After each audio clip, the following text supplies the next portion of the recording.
દરેક નીતિની સામે કાયદાની રીતે ઊભો રહેતો SSK ન્યૂઝ ચેનલ। હિન્દુવાદી નેતાઓને ધમકી આપવાના મામલે ઝડપાયેલા મૌલવીના બિહાર બાદ મહારાષ્ટ્રના સાથીને પણ સુરત ક્રાઇમ બ્રાન્ચે ઝડપી પાડ્યો છે।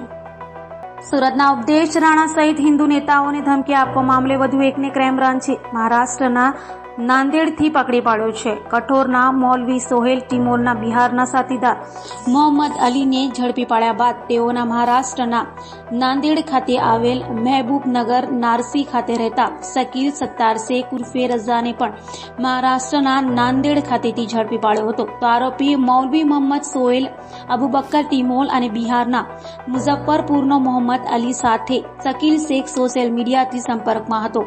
અગાઉ ઝડપાયેલો મૌલવી 11 દિવસ તો બિહારથી ઝડપાયેલો આરોપી મોહમ્મદ અલી 24મી સુધી એટલે કે 12 દિવસના રિમાન્ડ પર છે। હાલ તો આ મામલે ક્રાઇમ બ્રાન્ચે વધુ તપાસ હાથ ધરી છે।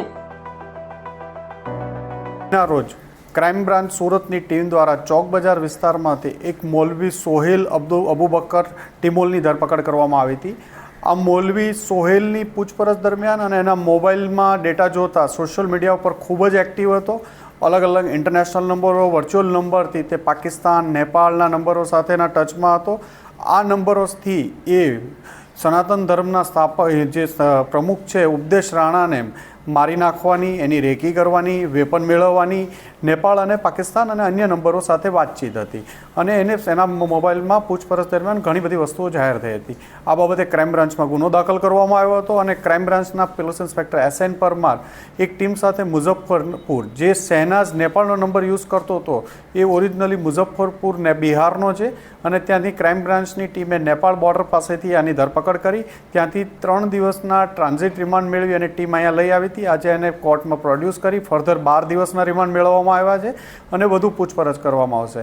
આ મૌલવી શહેનાજ જ એને જે ડોગર પાકિસ્તાનનો ડોગર સાથે સંપર્ક કરાવેલો હતો અને ઇન્ટરનેશનલ નંબર મૌલવી સોહેલને આપેલો હતો અને એને વેપન મેળવવા માટેની પણ એની સાથેની વાત હતી। ઉપદેશ રાણાની રેકી કરવાની વાત એની સાથેની હતી અને આમની પૂછપરછ દરમિયાન નાંદેડ મહારાષ્ટ્રમાંથી પણ આજે એક વધુ માણસને પૂછપરછ કરવા માટે અમારી ટીમ દ્વારા લેવામાં આવેલ છે।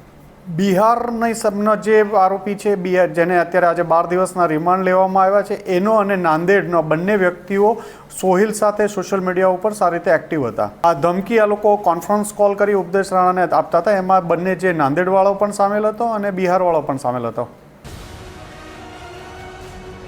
દરેક નીતિની સામે કાયદાની રીતે ઊભો રહેતો SSK ન્યૂઝ ચેનલ।